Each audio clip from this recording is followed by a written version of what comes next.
وہ ان کے حق کا واسطہ قبول فرمائے.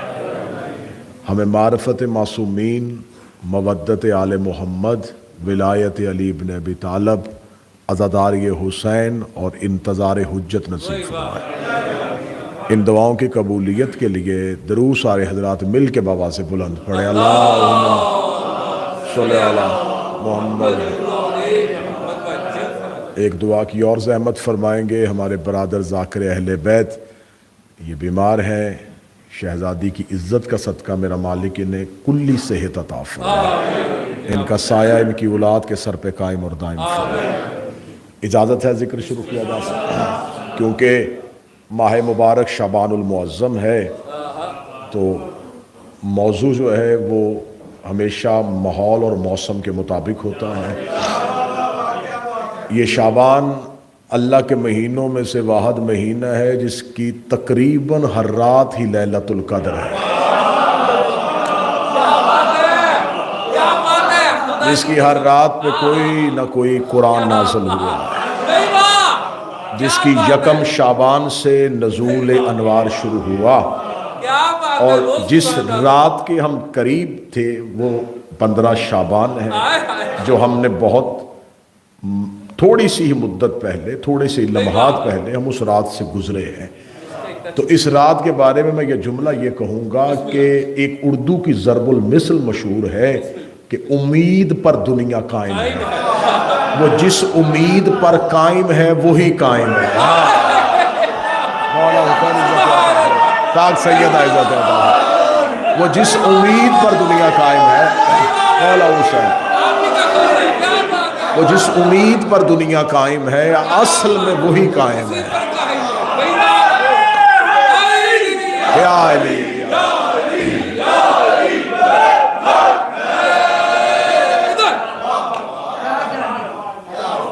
اور آپ پوری دنیا میں جائیں، ہر شہر، ہر گاؤں، ہر علاقہ، ہر ملک اپنا منفرد مزاج رکھتا ہے، کیونکہ ذکر حسین ابن ابی طالب، حسین مولا اور علی ابن ابی طالب علیہ السلام کے وسیلے سے پوری دنیا میں جانے کا ایک سلسلہ بنتا ہے، تو ہر جگہ کے لوگوں کا مزاج ہوتا ہے. جس بارگاہ میں میں اب ذکر کی تلاوت کرنے لگا ہوں، اس بارگاہ کا اپنا مزاج ہے، تو لہٰذا میں آپ کے مزاج کو سمجھتے ہوئے موضوع منتخب کیا ہے، اور موضوع ہے سرکار حجت.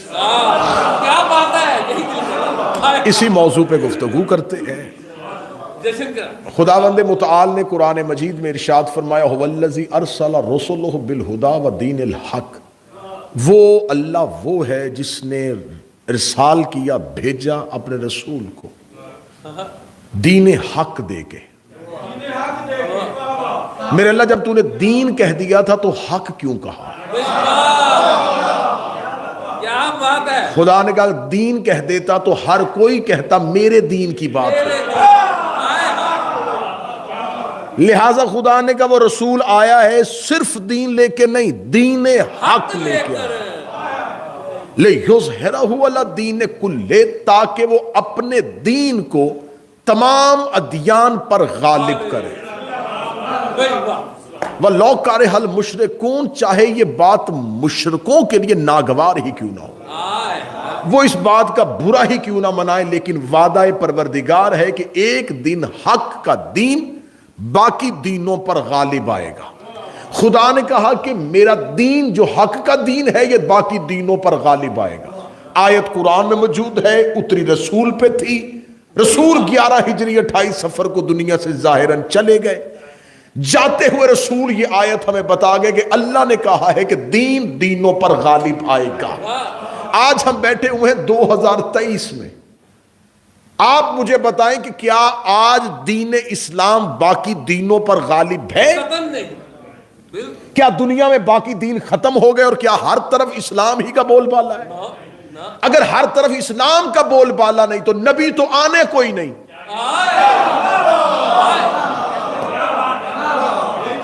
نبی تو اترنا کوئی نہیں.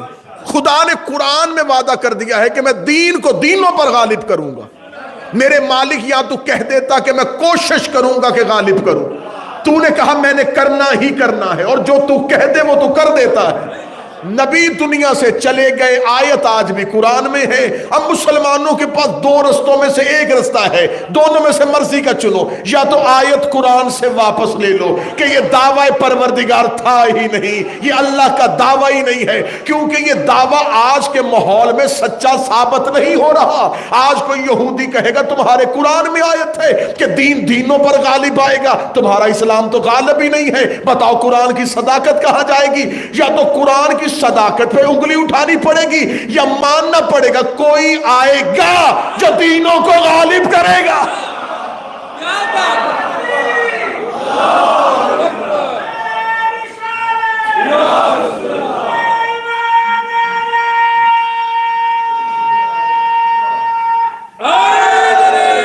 کوئی اترے گا جو اس دین کو ادیان پر غالب کرے گا۔ بڑی سلجھی ہوئی سنجیدہ ترین مجلس آپ کو سنانا چاہوں گا۔ مدت کے بعد چہروں کی زیارت ہوئی ہے تو چاہتا ہوں کہ کم وقت میں زیادہ نتائج آپ کے سامنے رکھ سکیں۔ اور میرے بھائی کا حکم تھا نصر کا، اور الحمدللہ اسی حکم کو، اسی وعدے کو نبھانے کے لیے مجھے صرف 3 دن کے لیے یہاں آنا پڑا، صرف اس وعدے کی تکمیل کے لیے کہ میں بھائی کے سامنے سرخرو ہو سکوں۔ میں دین کو دیان پر غالب کروں گا، دین کو غالب کروں گا۔ اب یہ وعدہ ہے پروردگار کا۔ اب سارے مسلمان کہتے کہ ہوگا، اللہ نے کہا ہے تو ہوگا۔ بھئی نبی تو چلے گئے، غالب کون کرے گا؟ اب مسلمانوں کے جتنے فرقے ہیں ان میں سے واحد ایک متفق ترین عقیدہ ہے، عقیدہ مہدی، جو تمام مسلمان فرقوں کے درمیان اختلاف نہیں ہے۔ ہر فرقہ یہ کہتا ہے کہ ایک امام آئے گا، کوئی فرقہ اس میں یہ وجہ اختلاف ہے ہی نہیں۔ یہ خلافت علی نہیں، امامت مہدی ہے۔ کہ کوئی تسلیم کرے کوئی نہ تسلیم کرے، سب نے تسلیم کیا۔ میں فرقوں کی بات نہ کروں گا، میں پھر بھی حق بجانب ہوں۔ ادیان عالم متفق ہیں، ہر مذہب کے ہاں انتظار ہے۔ یہودی بھی کہتے ہیں کہ ایک آئے گا، عیسائی بھی کہتے ہیں کہ کوئی آئے گا، ہندو بھی کہتے ہیں کہ کوئی آئے گا۔ حتیٰ کہ میں نے پڑھا ہے کہ جو دہریہ مذہب ہے، جن کی ہاں کوئی وجود نہیں ہے اللہ کا، جو لا مذہب ہے، وہ بھی یہ کہتے ہیں کہ کوئی اللہ نہیں، لیکن یہ دنیا کسی وجہ سے ختم ہوگی۔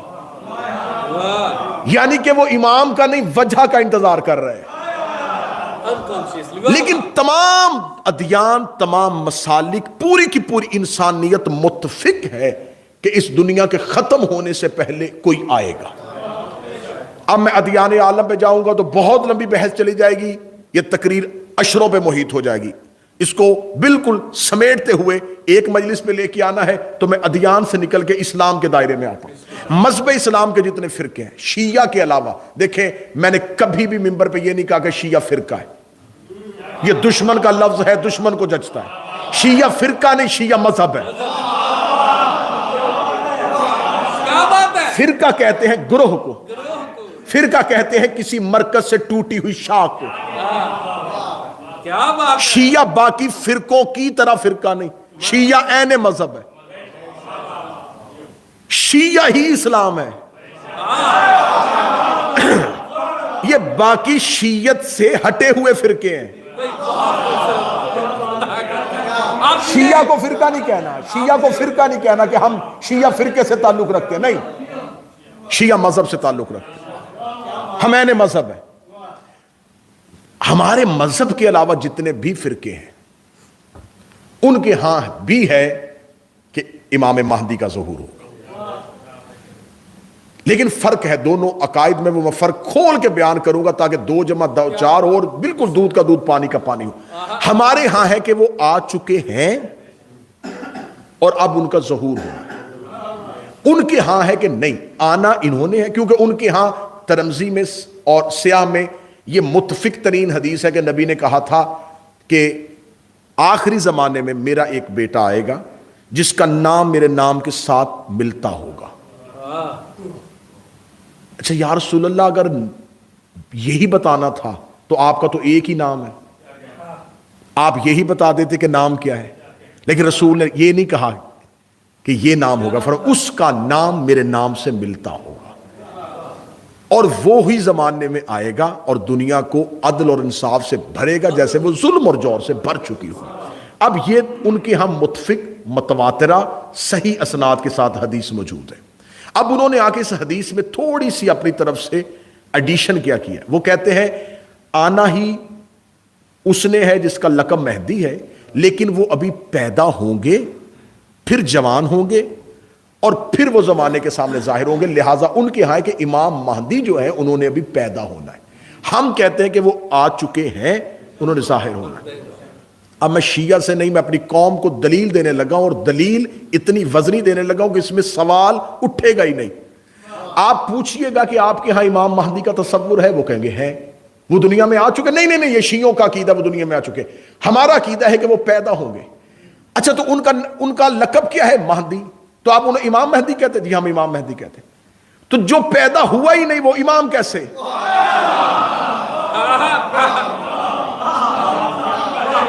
جو ابھی پیدا ہی نہیں ہوا وہ امام کیسے بن گیا؟ تو آپ کے ہاں تو امامت کا یہ تصور ہی نہیں ہے۔ تو اگر آپ نے یہ مان لیا ہے تو پھر آپ کو یہ ماننا پڑے گا کہ اگر آخری پیدا ہونے سے پہلے امام ہو سکتا ہے تو پہلا اترنے سے پہلے امام کیوں نہیں ہو سکتا؟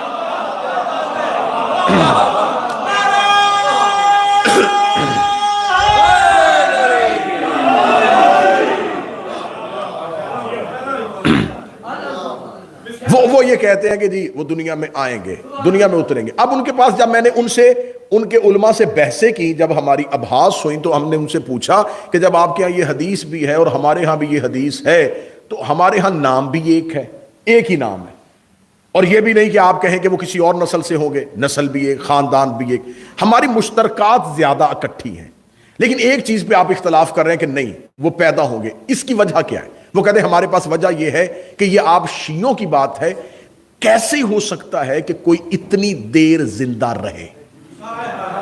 لہذا طول عمر پہ ان کے پاس دلیل نہیں ہے۔ طول عمر پہ دلیل نہ ہونے کی وجہ سے انہوں نے امام کے دنیا میں آنے کا انکار کر دیا، اور خدا نے اس سے پہلے دلیل دے دی ہے۔ اب میں اس کا جواب آپ کو دینے لگا ہوں کہ جب آپ سے یہ کوئی یہ کہے کہ یہ کیسے ہو سکتا ہے کہ آپ کا امام اتنی دیر سے زندہ ہے، اتنی دیر زندہ کوئی کیسے رہ سکتا ہے؟ اب میں دلیل دینے لگا ہوں۔ نبی کے جانے کے بعد سلسلہ نبوت ختم ہوا تھا، سلسلہ ہدایت ختم نہیں ہوا۔ سلسلہ نبوت رکا تھا، سلسلہ ہدایت نہیں رکا تھا۔ اگر نبی آخری نبی کے جانے کے بعد ہدایت کا سلسلہ بھی رک گیا تھا تو پھر نبی کے آنے کے بعد جو لوگ پیدا ہوں گے وہ اللہ سے بروز قیامت کہہ سکتے ہیں کہ میرے مالک ہمارا کیا قصور ہے، تو نے گمراہ کرنے والا تو رکھا اور ہدایت کرنے والا رکھا ہی کوئی نہیں۔ وہ جو گمراہ کر رہا تھا وہ ہمیں سرعام گمراہ کر رہا تھا اور ہم دائیں بائیں دیکھ رہے تھے، کوئی ہدایت کرے، کوئی ہدایت کرے، کوئی ہدایت کرے۔ جب ہم نے دنیا کے تمام مذہب اسلام کے فرقوں سے پوچھا ہمیں بتاؤ کہ گمراہ کون کرتا ہے، وہ کہتے ہیں ابلیس کرتا ہے۔ ہم نے کہا رہتا کہاں ہے کسی ایک جگہ پہ؟ کہتے ہر جگہ پہ چلا جاتا ہے۔ ہم نے کہا ہے کہاں پہ، شکل کیسی ہے؟ کہتے ہے مگر نظر نہیں آتا، ہے مگر نظر نہیں آتا، ہے مگر نظر نہیں آتا۔ یہ تو اپنے اپنے مقدر کی بات ہے، کسی کا شیطان زندہ ہے، کسی کا امام زندہ ہے۔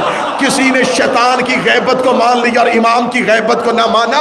یہ عدل الہی کے خلاف ہے کہ وہ کوئی گمراہ کرنے والا تو رکھے اور ہدایت کرنے والا نہ۔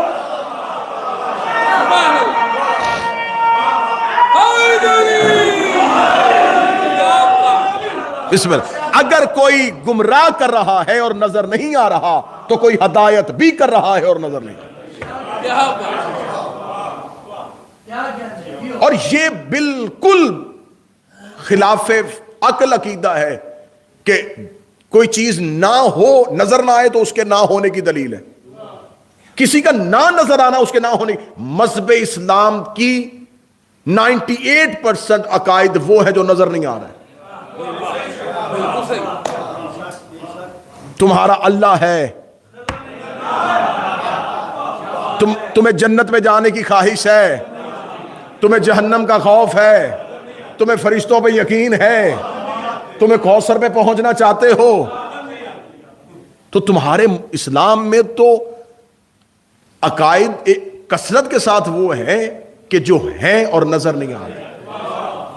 وہ نہ نظر آنے والے سارے عقائد مان کے تم مسلمان ہو. اب آئیے, یہ تو بھی میں نے 2 دلیلیں دینی تھی کہ اگر آپ سے کوئی دشمن سوال کرے تو آپ کے پاس یہ جواب موجود ہونا چاہیے. اب آئیے کہ کیا اسلام میں رسول کے نبی کے جانے کے بعد وجود امامت ضروری ہے؟ میں تقریر کو 5 حصوں میں تقسیم کرنے لگا. وجود امامت, ضرورت امام, معرفت امام اور تقاضا امام. ایک حصہ میں نے مکمل کر دیا. اب آئیے پہلے اگلے حصے کی طرف بڑھتے ہیں کہ کیا زمین پہ امام کی ضرورت ہے کہ نہیں. زمین پہ امام, ہر دور میں زمین پہ اس کا کوئی نمائندہ ہونا ضروری ہے. یہ زمین جو ایک گولا ہے, اس کے اندر اس کا ایک نمائندہ یہاں ہونا ضروری ہے, کیونکہ وہ خدا ہے اور وہ ہم میں اتر نہیں سکتا. اس کا کام ہے ہدایت پہنچانا. اس کا کوئی نہ کوئی نمائندہ یہاں ہونا ضروری ہے, اور جسے وہ نمائندہ بناتا ہے اسے مکمل اختیار دیتا ہے, اختیار پورا دیتا ہے. اختیار کی میں بات بالکل اتنی آسان مثال دوں گا کہ آپ کو جب تک مثال یاد رہے گی نتیجہ ساتھ یاد رہے گا. میں نے چاہا کہ میں برطانیہ جانے کے لیے کوئی ایسا طریقہ کار اختیار کروں کہ میں برطانیہ پہنچوں. میں نے یہاں کے کوئن آفس میں خط لکھا کہ مجھے بلوائیں. میں نے یہاں کے پرائم منسٹر کو میل کی, یہاں کے جتنے بھی ممبر آف پارلیمنٹ ہیں ان کو میل کی. میں تھک گیا. میں نے ایک پڑھے لکھے سے پوچھا کہ یار میں ان کے جتنے بھی صاحب اقتدار لوگ ہیں میں ان کو خط لکھ رہا ہوں, وہ مجھے بلا نہیں رہے. انہوں نے کہا تیرا طریقہ ہی ٹھیک ہے.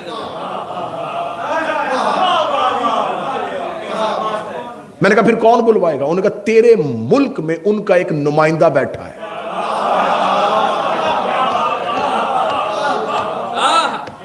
تو اس کے پاس جا. میں نے کہا وہ نمائندہ وہ مجھے اس ملک میں بھیج دے گا؟ انہوں نے کہا بھیج دے گا. میں اس کے پاس گیا. میں نے کہا جی میں UK جانا چاہتا ہوں. انہوں نے کہا جی کاغذات دکھائیں. میں نے کہا کاغذات وہاں جا کے دکھاؤں گا. تجھے کیوں دکھاؤں؟ اس نے کہا مجھے میرے ملک نے یہ اختیار دے کے بھیجا ہے کہ میں کاغذات دیکھ کے فیصلہ کروں گا تم میرے ملک میں جانے کے قابل ہو یا نہیں. اللہ جانے کہاں چلا گیا مجمع. میں تو زور بھی نہیں لگا رہا کہ تاکہ تمہارے ذہنوں پہ گراں نہ گزرے.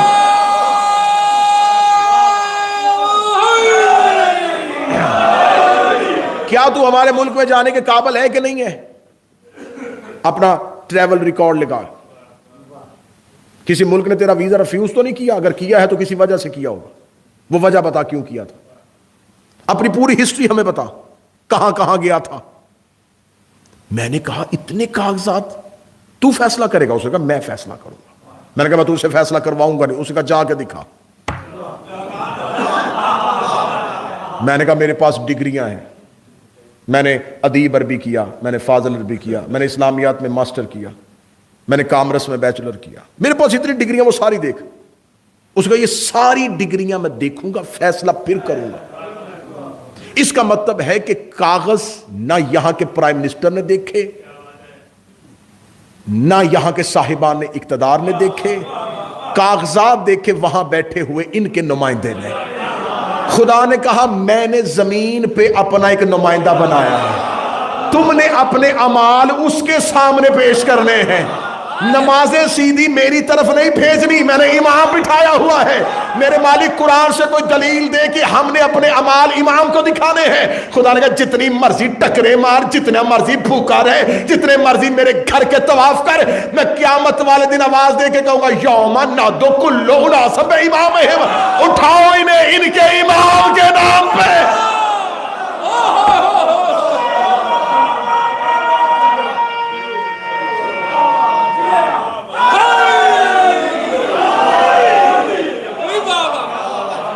مثال اس لیے دی نتیجہ یاد رہے. مجھے اس نے کہا میں کاغذات دیکھوں گا. اس نے کاغذات دیکھے, تمام چیزیں دیکھنے کے بعد اس نے فیصلہ کیا ہاں ٹھیک ہے. اس نے مجھے ویزا دے دیا. میں نے وہ پوری کی پوری فائل پکڑی اور میں سیدھا ایئرپورٹ پہ چلا گیا. میں انہوں نے جا کے کہا یہ میری فائل، میں یو کے جانا چاہتا ہوں۔ انہوں نے اتنے زیادہ کاغذات دیکھے، یہ کیا سب کچھ؟ میری ڈگریاں، اس کے ڈگریاں چھوڑ، پاسپورٹ کدھر ہے؟ میں نے کہا پاسپورٹ کی کیا ضرورت ہے، ڈگریاں نہیں بتا رہی کہ میں قابل ہوں۔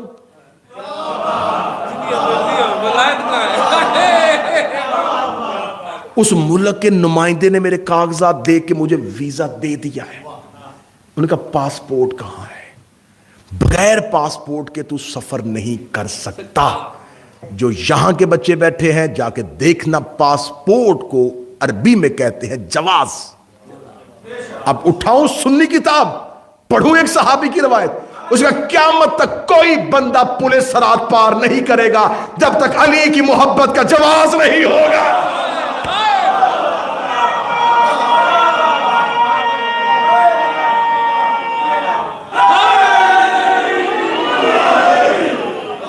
زمین پر امام کی ضرورت ہے۔ امام کی ضرورت اس لیے ہے کہ ہم نے اپنے اعمال ڈائریکٹ اللہ کو نہیں دینے، ہمارے اعمال جانے ہیں امام کی بارگاہ میں، اور وہ بھی نعمتیں ڈائریکٹ نہیں دیتا،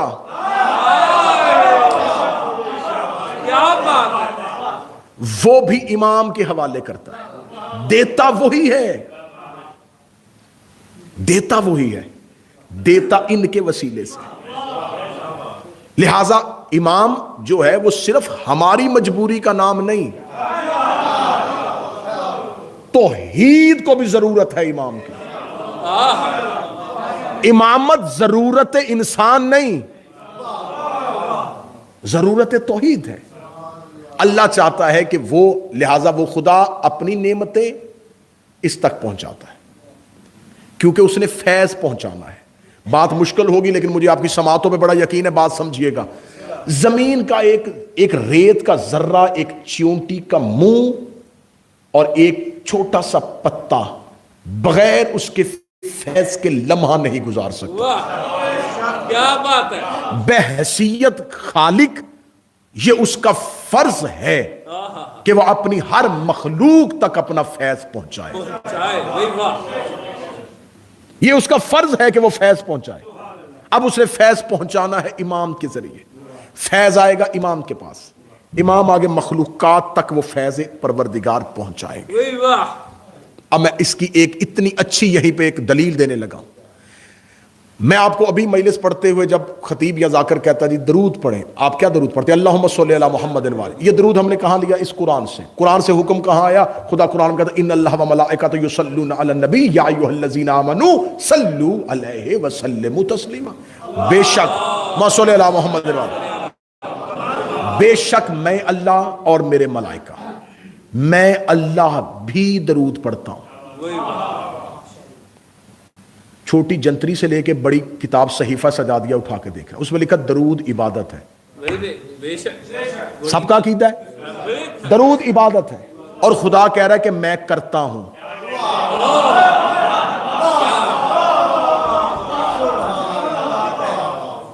میں تو بالکل سامنے بیٹھا ہوں، ابھی بات کریں، یا تو یہ کہیں درود عبادت نہیں، درود عبادت ہے۔ خدا کہتا میں کرتا ہوں۔ میرے مالک تجھے بھی عبادت کی ضرورت ہے، تو معبود ہے، تیری ہوتی ہے، تیری تو ہوتی ہے۔ اگر ہم یہ عقیدہ رکھیں گے کہ وہ عبادت کرتا ہے تو یہ ماننا پڑے گا وہ کسی کی کرتا ہے، جس کی کرتا ہے وہ کوئی اللہ ہے، پھر اللہ دو ہو جائیں گے۔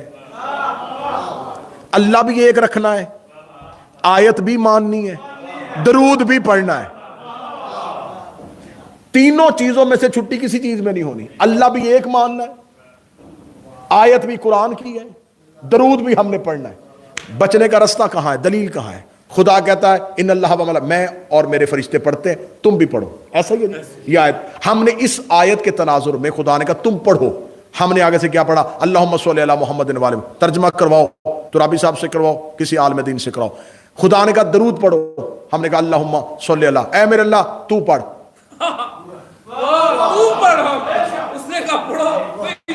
اللہم صلی علی محمد وعلى محمد، اس کا ترجمہ کیا ہے؟ اے میرے اللہ تو درود پڑھ محمد اور آل محمد پر۔ اس نے کہا صلو علیہ، تم پڑھو، ہم نے کہا تو پڑھ۔ وہ کہہ رہا تم پڑھو، ہم کہہ رہے تو پڑھ، تو درود کدھر ہے؟ وہ کہہ رہا تم درود پڑھو، اس نے حکم دیا ہے، ماننا واجب ہے۔ سبحان اللہ۔ اس نے کہا اقیم الصلاۃ، نماز قائم کرو، اور ہم کہیں تو پڑھ، وہ حکم دے رہا درود پڑھو، اور ہم کیا کریں؟ اللہم صلی علی محمد وآل محمد۔ لو پھر حسینیہ میں اس نوکر ماتمی عزادار سے اگلا جملہ سننا، یہ جو ہم درود پڑھتے ہیں یہ درود نہیں، درود کی دعا ہے۔ جسے تم درود سمجھ کے پڑھ رہے ہو یہ اصل میں درود کی دعا ہے۔ اللہم صلی علی، اے میرے اللہ تو پڑھ، وہ کہہ رہا تم پڑھو۔ اب میں اپنی زبان سے کہوں کہ میرے خیال میں یہ دلیل ہے، تو معصوم کا فرمان ہے ہمارے منبر پہ کوئی خیال پڑھے تو یہاں سے پکڑ کے اتار لو۔ یہ خیالات کے مجموعے کا نام نہیں، یہاں پر فرمان معصوم سے سہارا لینا ہے۔ میرے چھٹے شہنشاہ سے ایک بندے نے آ کے پوچھا مولا درود کسے کہتے ہیں؟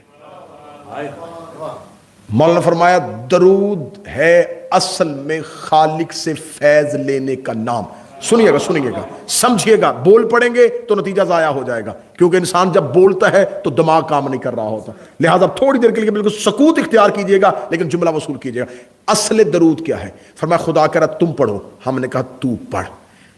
درود وہ چیک پوائنٹ ہے جہاں خدا فیض پہنچاتا ہے، مخلوق لیتی ہے، تو جب وہ پہنچا رہا ہوتا ہے تو وہ انہیں وسیلہ سمجھ کے انہیں مان رہا ہوتا ہے، جب ہم لے رہے ہوتے ہیں تو ہم انہیں وسیلہ سمجھ کے ان سے فیض لے رہے ہوتے ہیں۔ اصل میں اس کا یہاں آنا اور ہمارا یہاں تک جانا، اسے درود کہتے ہیں۔ پوری دنیا ڈیمانڈ اینڈ سپلائی پہ ہے، لینا اور دینا، اس سے کہ باہر کچھ ہے ہی نہیں۔ خدا نے دینا ہے، ہم نے لینا ہے۔ جہاں جا کے یہ کاروبار ہوتا ہے اس جگہ کو درود کہتے ہیں۔ اب اس جگہ کو اس نے کھول دیا، اس نے کہا میں بھی محمد و آل محمد کو دیتا ہوں، ہم نے کہا ہم بھی انہی سے لیتے ہیں، لہٰذا ہم نے بھی اسے مان لیا، اس نے بھی انہیں مان لیا، اس ماننے کو درود کہتے ہیں۔ ہم نے بھی مانا کہ تو انہیں دے گا اور ہم یہاں سے لیں گے۔ اللہم صلی علی، یہ ہے درود کا پہلا حصہ۔ ہم نے کہا اللہم صلی علی تو ہم یہاں سے ادھر پہنچے، اسے کہا صلو علیہ تو وہاں سے ادھر آیا۔ اب یہاں پر کسی امام کا وجود ضروری ہے، جب تک وہ امام نہیں ہوگا تو فیض نہیں پہنچ سکتا۔ فیض کیسے پہنچے گا؟ لہٰذا ضرورت ہے خدا کی اور مخلوق دونوں کی مشترکہ کہ زمین پر ایک الہی نمائندہ موجود ہو۔ اب دوسرا حصہ میں نے مکمل کر لیا، تیسرے حصے پہ آنے لگا ہوں۔ اب امام بنائے گا کون؟ خدا نے یہ کام مخلوق کو دیا ہی نہیں۔ اگر تم اپنی مرضی کا امام بناؤ گے تو اس کے پاس یہ اختیار کیسے آئے گا کہ وہ اللہ سے نعمتیں لے گا؟ لہٰذا اب خدا نے کہا کہ کیونکہ ہدایت پہنچانا میری ذمہ داری ہے تو ہادی بنانا بھی میری ذمہ داری ہے۔ مجھے پتا ہے کہ میں نے ہدایت کیسے پہنچانی ہے، تو اس لیے میں نے ہادی بنایا۔ اب ہمارے ہاں 12 آئمہ ہیں، اور یہ میرے مذہب کی سچائی ہے، جو 11 کو امام نہیں کہتے وہ 12ویں کو امام کہتے ہیں۔ کوئی حضرت مہدی نہیں کہتا، مہدی رضی اللہ نہیں کہتا، علی رضی اللہ، حسن رضی اللہ، حسین رضی اللہ، امام مہدی علیہ السلام۔ جملہ کہہ دوں اگر سن لو گے، جو علی کی تلوار سے نہیں ڈرے وہ 12ویں کی ذوالفقار سے ڈر رہے ہیں۔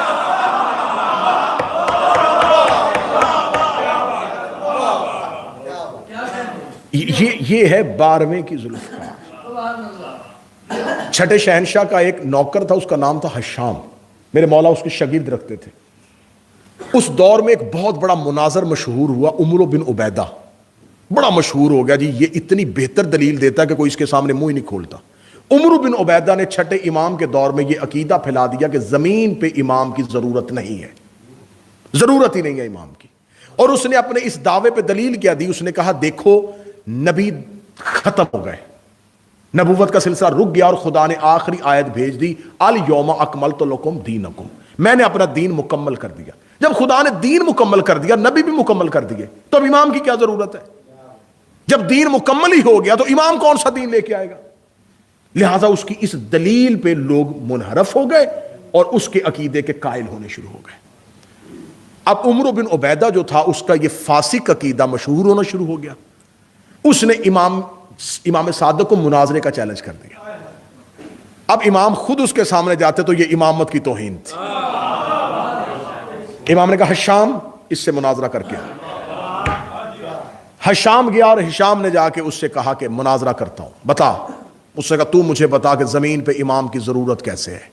میں چھٹے امام کا دور پڑھ رہا ہوں. جب اس نے کہا زمین پہ امام کی ضرورت کیسے ہے، ہشام نے کوئی کتاب نہیں اٹھائی، قرآن کی کوئی آیت، دلیلیں تھیں ہشام کے پاس.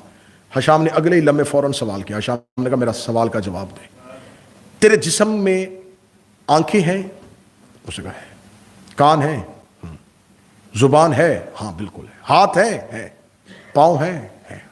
ان سے کرتا کیا ہے؟ عمر بن عبیدہ نے کہا آنکھوں سے دیکھتا ہوں، کانوں سے سنتا ہوں، زبان سے چکھتا ہوں، ناک سے سونگھتا ہوں، ہاتھ سے چھوتا ہوں، پاؤں سے چلتا. اس کا یہ تیرے جسم کے جتنے بھی اعضاء یہ کام کر رہے ہیں، ان سے یہ کام کرواتا کون ہے؟ آنکھ اپنی مرضی سے ہلتی ہے؟ اس کا نہیں، میرا دل چاہتا ہے تو آنکھ کھولتا ہوں، میرا دل چاہتا ہے تو کچھ کھاتا ہوں، میرا دل چاہتا ہے تو کچھ سنتا ہوں، میرا دل چاہتا ہے تو میں چلتا ہوں، میرا دل چاہتا ہے تو میں ہاتھ کو حرکت دیتا ہوں. ہشام نے فوراً کہا کہ جب تیرے جسم میں اتنے اعضاء ہیں تو یہ اپنی مرضی سے حرکت کیوں نہیں کرتے؟ اس نے کہا اس لیے کہ دل ان تمام اعضاء کا حاکم ہے، دل کی حکومت ہے ان اعضاء پہ، دل ان کو کنٹرول کرتا ہے. ہشام اٹھے، اپنی ابا اپنے کاندھے پہ لی اور لے کے کہا اتنا سب بدن بغیر حاکم کے نہیں چلتا، اتنی بڑی کائنات بغیر امام کے کیسے چل رہے؟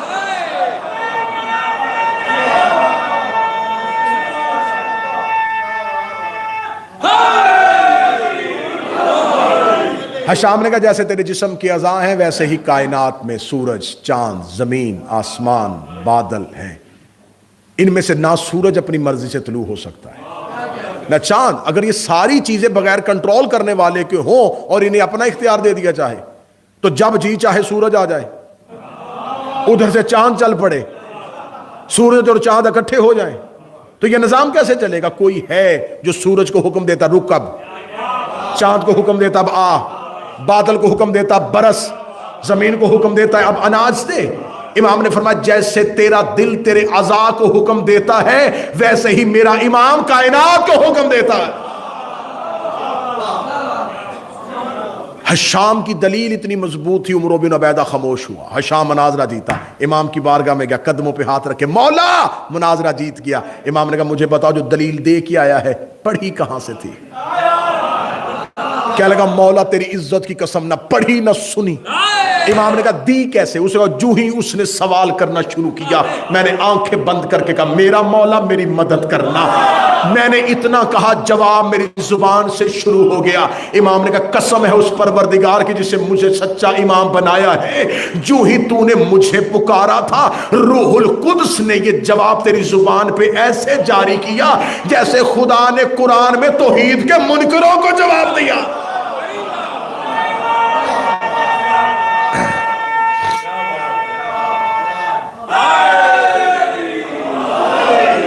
اب ہے ضرورت امام. ضرورت امام پڑھ دی. اب آئیے اگلا حصہ لے کے دیں، اور یہ میری کا اہم ترین حصہ، اس میں نتیجہ، اس میں خلاصہ، اس میں پیغام، اس میں مواضع حسنہ، سب کچھ اس حصے میں. امام کی ضرورت ہے، امام ہونا چاہیے. امام ہم اپنی مرضی سے نہیں بنا سکتے، اس میں میں دلائل دے چکا، برہان دے چکا، جتنی دلیلیں تھیں موضوع اور بہتر وہ دے چکا. اب ہمارے ہاں یہ ہے کہ ہمارے 12 ہیں، 11 آ چکے ہیں اور 12واں ابھی ظاہر. اس عقیدے کو اتنا زیادہ کنفیوز کیا گیا، اس عقیدے کو اتنا زیادہ بدل دیا گیا کہ اب اس عقیدے پہ ایک جگہ پہ قائم ہونا بڑا مشکل ہو گیا ہے. تقریباً 100 سال سے اس عقیدے پہ یہ لکھا جا رہا ہے کہ امام غائب ہے. حسینیہ امام بارگاہ ہے، میں تمہارا حصہ ہوں، خود شیعہ ہوں، میں اس عقیدے کو آپ کے سامنے کھول کے پڑھنے لگا ہوں. اس عقیدے کو تبدیل کیجئے کہ امام غائب ہے. یہ امام کا اختیار نہیں، امام کی توہین ہے. میں دلیل دینے لگا ہوں. چوتھے امام سے کسی بندے نے پوچھا مولا آپ علم غیب جانتے؟ فرمایا ہم نہیں جانتے. اس کا آپ علم غیب نہیں جانتے؟ فرمایا کوئی چیز ہم سے غیب ہے ہی نہیں.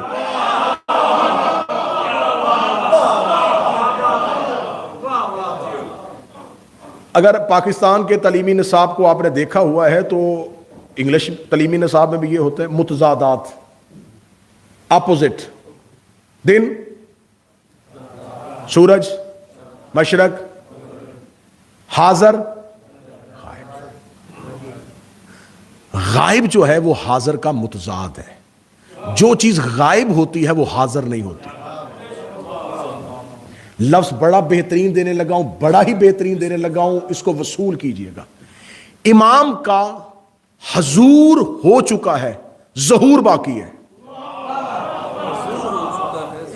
امام حاضر ہے، ظاہر نہیں. ایک عقیدہ یہ رکھنا ہے آج کے بعد، یہ نہیں کہنا کہ ہمارا امام غائب ہے. امام حاضر ہے، ابھی ظاہر نہیں. جیسے 13 رجب کو علی ظاہر ہوئے تھے پہلے سے، 17 ربیع الاول کو رسول ظاہر ہوئے تھے، 3 شعبان کو حسین ظاہر ہوئے.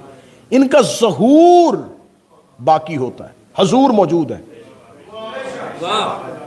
اگر وہ حاضر نہیں تو ہماری دعائیں کون سنتا ہے؟ حاضر نہیں تو نظام کائنات کون چلا رہا ہے؟ لہٰذا یہ عقیدہ تبدیل کے امام حاضر نہیں، حضور ان کا ہے، ظہور نہیں. پھر آپ یہ کہتے ہیں کہ جی کتابوں میں لفظ غائب نہیں ہے، غیبت ہے. غائب اور غیبت میں بڑا فرق ہوتا ہے. اور یہ غیبت بھی ان کی طرف سے نہیں، ہماری طرف سے. غیبت کا پردہ ان کے چہرے پہ نہیں، ہماری آنکھوں پہ ہے. یہ کہہ دینا کہ امام ابھی موجود نہیں ہے، امام ابھی آئے نہیں ہیں، امام ہے نہیں.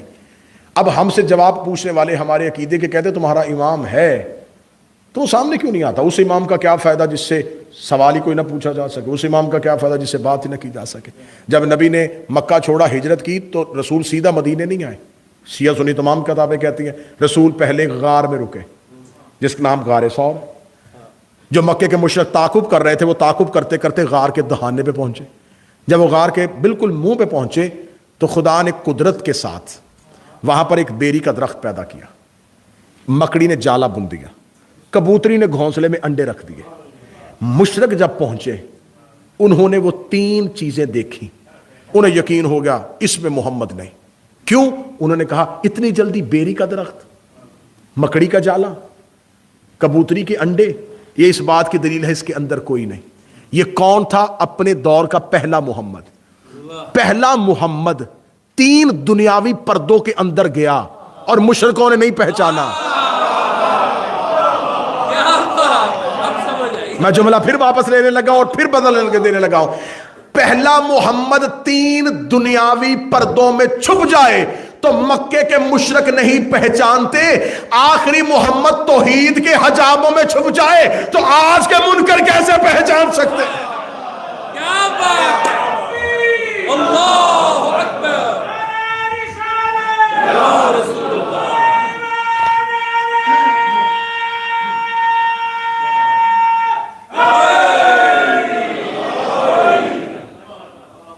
امام کا حاضر ہے، حضور ہے. ہماری مجلسوں میں آتے ہیں، ہمارے گھروں میں آتے ہیں. شب جمعہ قبر حسین پہ ہوتے ہیں، جمعہ نجف ہوتے ہیں، بیت اللہ کا طواف کرتے ہیں، مسجد جمکران میں آتے ہیں، مسجد سہلا میں ہوتے ہیں.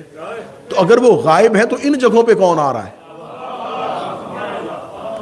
اس کا مطلب ہے کہ امام کا حضور حاضر ہیں، ظاہر نہیں. ہم ان کا حضور نہیں مانگتے، بولے میرے ساتھ، ہم ان کا ظہور مانگتے ہیں کہ وہ ظہور ہو جائے. اب ظہور میں تاخیر کیا ہے؟ اب آئیے اس اہم حصے کی طرف چلتے ہیں. اب ایک عقیدہ اور میرے بچوں کو رٹا دیا گیا اور 98% شیعہ اس عقیدے پہ آ کے قائم ہو گئے کہ بس وہ آئیں گے، اور جب وہ آئیں گے اس وقت کا بھی کسی کو نہیں پتا، اور ان کے آنے سے پہلے ہم ان سے ملاقات بھی نہیں کر سکتے اور اس امام تک پہنچ بھی نہیں سکتے، امام کو دیکھ بھی نہیں سکتے. آقا تقی بہلول کا ایک بڑا خوبصورت جملہ ہے. وہ یہ کہتے ہیں کہ اس آج کے دور کے شیعہ نے امام کو دیکھنا اہم سمجھ لیا ہے. انہوں نے کہا تمہیں امام کو دیکھنا زیادہ اہم نہیں, زیادہ اہم یہ ہے کہ وہ تمہیں دیکھے. ہائے ہائے ہائے. اور انہوں نے جو نجف بھائی اگلا جملہ کہا, اس اگلے جملے نے آپ کے عقیدے مضبوط کر دینے ہیں. اس کا بہت سے لوگ مدینے میں علی کو دیکھ رہے تھے اور علی انہیں دیکھ ہی نہیں رہے تھے. کیا بات ہے. وہ علی کو دیکھ رہے تھے, علی انہیں دیکھنا پسند ہی نہیں کرتے تھے. کیا بات. تو کیا وہ جو اتنے لوگ مولا علی کو گزرتے ہوئے دیکھ رہے تھے, کیا ان کا دیکھنا ان کے لیے کوئی بہت بڑا نام ہو گیا؟ وہ دیکھ رہے تھے اور علی انہیں دیکھنا پسند ہی نہیں کرتے تھے.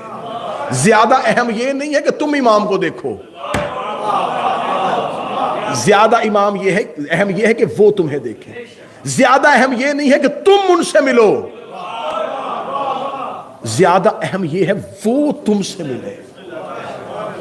اب یہ ملاقات کیسے ممکن ہے؟ امام سے رسول نے حدیث کہی, رسول نے فرمایا اگر کوئی اپنے دور کے امام کی معرفت کے بغیر مر گیا, جہالت کی نہیں, جہلیت کی, کیونکہ جہالت نقص نہیں ہے, ہم میں سے ہر کوئی جاہل ہے. مجھے تقریر کرنی آتی ہے, مجھے میڈیکل کا نہیں پتا. آپ میں سے ہر کوئی اپنے اپنے فن کا عالم ہے اور دوسرے فن کا جاہل ہے. جہالت نقص نہیں ہے, جہالت ہونا کوئی کمزوری نہیں ہے, جہلیت ہونا کمزوری ہے. جہالت اور جہلیت میں فرق کیا ہے؟ کسی چیز کا علم نہ ہو یہ جہالت ہے, کوئی چیز سامنے ہو اور بندہ اس کا علم نہ رکھے یہ جہلیت ہے. رسول کے زمین پہ اترنے سے پہلے جہالت کا زمانہ نہیں تھا, جہلیت کا زمانہ تھا. اللہ تھا وہ مان نہیں رہے تھے, رسول ان میں موجود تھا وہ مان نہیں رہے تھے. تو رسول نے فرمایا اگر تم نے اپنے وقت کے امام کی, یہ نہیں کہا محبت نہ کی, معرفت نہ کی. معرفت جاننے کو نہیں کہتے, پہچاننے کو کہتے. جاننا اور ہے, پہچاننا اور ہے. ساری دنیا علی کو جانتی ہے. نہیں لفظ واپس کرو, اچھا کر کے دیتا ہوں. سارے مسلمان مانتے ہیں علی فاتح خیبر ہے, سارے مسلمان مانتے ہیں علی فاتح بدر ہے, سارے مسلمان مانتے ہیں علی فاتح احد ہے, سارے مسلمان مانتے ہیں کہ علی پہلا نوازی ہے, سارے مسلمان مانتے ہیں کہ علی مولود کعبہ ہے. یہ جاننا کافی نہیں, علی ولی اللہ یہ پہچاننا ہے.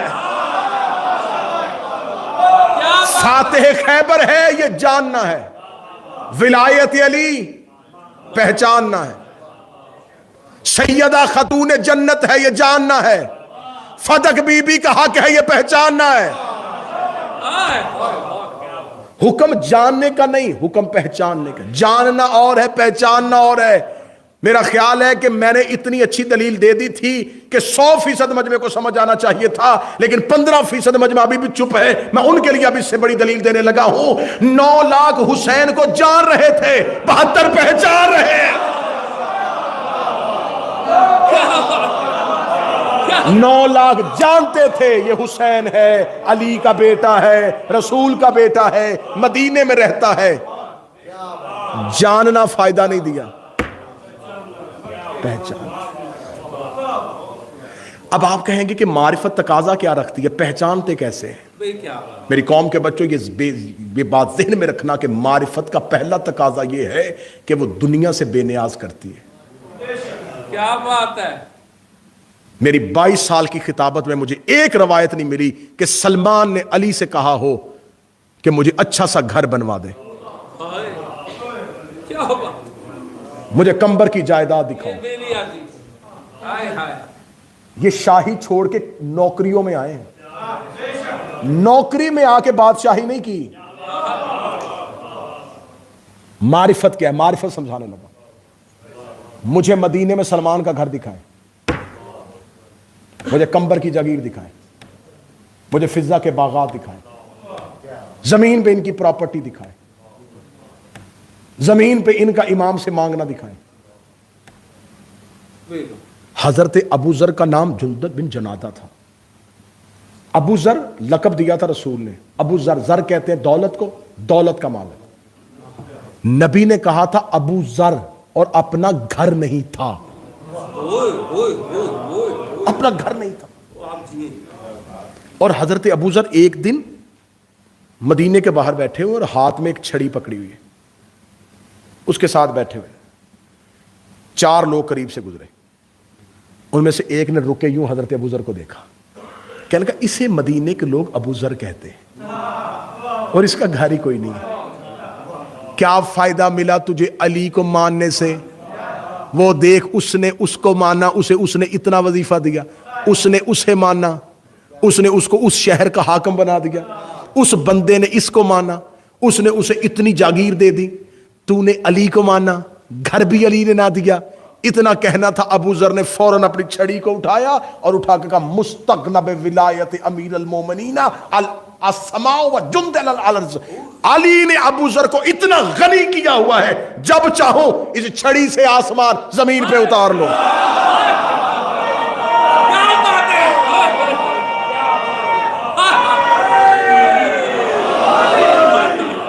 علی کی محبت نے مجھے اتنا امیر کیا ہوا ہے، میں جب چاہوں اس چھڑی سے آسمان زمین پہ اتار. اور علی کا نوکر جلال میں آیا تھا، یوں چھڑی اٹھائی ہے اور آسمان نے چلنا شروع کیا. زمین پہ چھڑی پھینکے کہ کہا ہے، حکم نہیں دیا. وہ یہاں زمین سے کچھ نہیں مانگتے. میں کربلا کی مقتل کا ضامن ہو کے کہہ رہا ہوں، 9 لاکھ یزیدیوں نے حسین کے نوکروں پہ پانی بند کیا تھا، ٹھیک ہے، نہ مانگتے یزیدیوں سے، نہ جاتے فرات میں کسی سپاہی سے پانی مانگنے. کسی ایک نے آ کے حسین سے نہیں کہا کہ ٹھوکر مار چشمہ نکال. مولا بند انہوں نے کیا ہے، تو نے تو نہیں کیا. وہ نہیں پلا رہے، تو پلا. اے فخر اسماعیل، وہ ایڑی رگڑ کے چشمہ نکال سکتا ہے، مار ٹھوکر چشمہ نکال، پلا نوکروں کو پانی. انہوں نے حسین سے بھی پانی نہیں مانگا. معرفت دیکھو، حسین دیکھ رہے تھے کہ 3 دن میں کوئی ایک آ کے مجھ سے پانی مانگے، ایک نے بھی نہیں مانگا. یزیدیوں سے مانگتے تو وہ توہین تھی امام کے نوکروں کی، امام سے بھی نہیں مانگا. 3 دن بھوکے بھی رہے، پیاسے بھی رہے. آخری امتحان امام نے شب عاشور لے لیا. مولا نے کہا ان کو بہت بڑا ٹائٹل صبح ملنا ہے، انہیں کہا جائے گا ناصر رسول، ناصر توحید، اللہ کی مددگار، اللہ کے مددگار. انہیں کہا جانا ہے علیہ السلام. ایک دفعہ ٹٹول کے دیکھ لو. حسین نے کہا جنت دوں؟ انہوں نے کہا نہیں.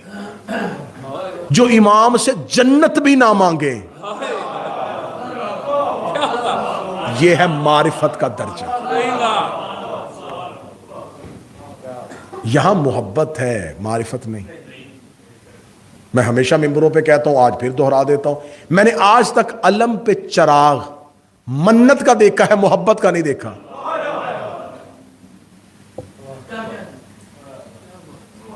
میں نے تعزیے پہ، ذوالجناح پہ سیبوں کے ہار منتوں کے دیکھے. میں نے تابوت پہ چڑھتی ہوئی چادریں خواہشات کی دیکھی. تو ہم نے تو مانگا ہے، ہم نے تو مانگنے کے لیے مانا ہے امام کو، دینے کے لیے تو ماننا ہی نہیں. پہلے معرفت پہ آؤ.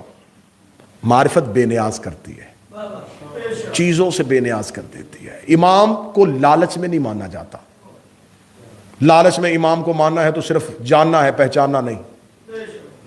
وہ جانتے ہیں ہمیں کیا چاہیے، وہ جانتے ہیں ہماری طلب کیا ہے، وہ جانتے ہیں ہماری خواہش کیا ہے، وہ جانتے ہیں ہمیں کیا ہے.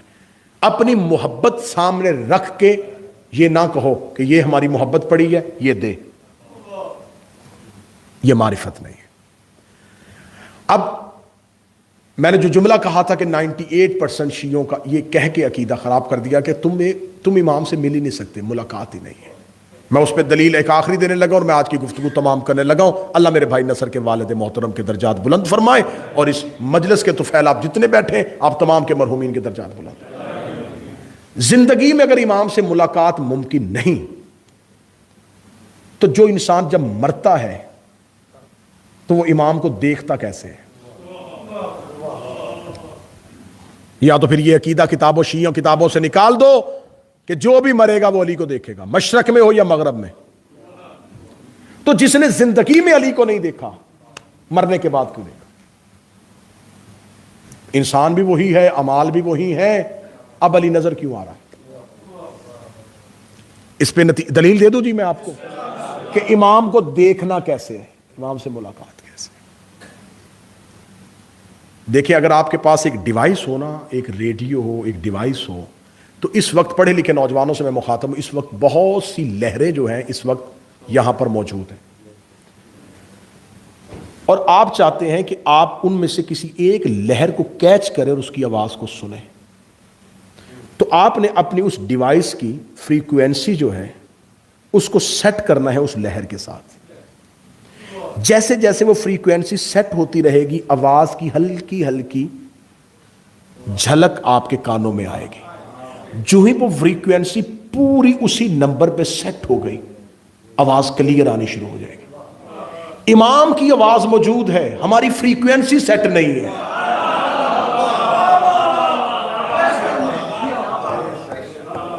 اس پہ دلیل دوں گا، اور یہی دلیل آج کی مجلس کا موضوع کا پورا نتیجہ ہے۔ ایک بندہ بھی یہاں سے عرفان لے کے اٹھا، میرا جہاں تک سفر ہوگا میری سانس بھی تسبیح بن جائے گی۔ انسان دو چیزوں کا مرکب ہے، نفس، روح۔ بدن ان دونوں کا گھر ہے۔ جسم وہ گھر ہے جس کے اندر نفس اور روح رہتے ہیں، اور دونوں میں بنتی نہیں ہے۔ آپ کے اندر سے آواز نکالنے لگا میں اگلی بات کہوں گا، آپ کہیں گے یہ تو نہیں بول رہا، یہ ہمارا اندر بول رہا ہے، یہ تو ہمارے اندر کی تو بات کر رہا ہے۔ آپ نے صبح رات کو نیت کی یار صبح نماز کے لیے اٹھنا ہے، پورے ٹائم پہ آپ کی آنکھ خود بخود کھلی، کھلتی ہے کہ نہیں کھلتی؟ نیت کر لے تو کھلتی ہے کہ نہیں کھلتی؟ کھلی۔ اب جو ہی کھلی پہلی آواز اندر سے آئی، اٹھ ٹائم ہو گیا۔ دوسری آواز آئی، ابھی تھوڑا ٹائم ہے۔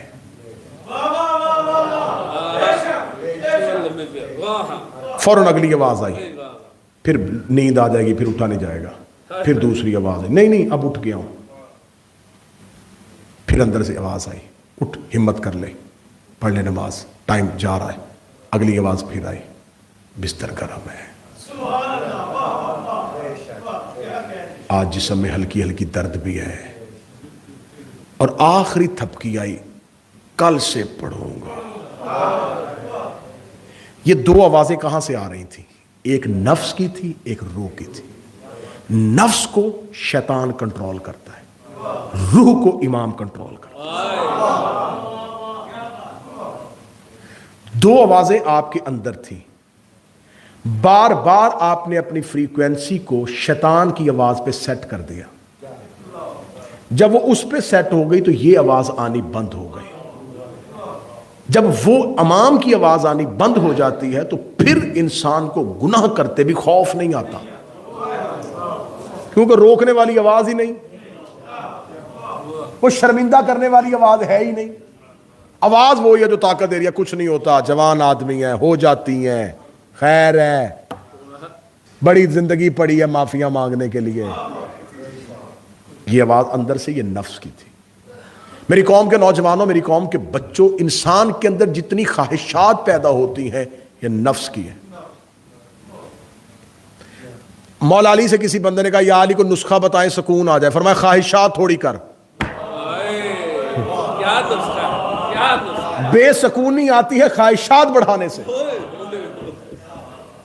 آپ میں سے جتنے بیٹھے ہیں میرے بھائی ہیں، میرے بزرگ ہیں، میرے جوان دوست ہیں، پچھلے وقت پہ جائیں، ریوائنڈ کریں اپنی لائف کو، واپس جائیں۔ جب پاکستان میں تھے اور ویزا نہیں تھا اور ویزے کے حصول کی کوششیں کر رہے تھے، اس ٹائم خواہش تھی بس ویزا مل جائے، ایک دفعہ چلے جائیں، بس چھوٹی سی خواہش ہے، گھر اپنا بن جائے، گھر والوں کی زندگی سیٹ ہو جائے، بس اتنی سی خواہش، بس اور کچھ چاہیے ہی نہیں۔ وہ جو پہلی خواہش تھی وہ چھوٹی سی خواہش بہت سی خواہشات میں بدلی۔ کیا ملٹی پلائی ہوتی ہے۔ چھوٹا گھر نہیں، اب بڑا ہونا چاہیے، بڑا لے لیا، 7 والا پلاٹ بک رہا ہے،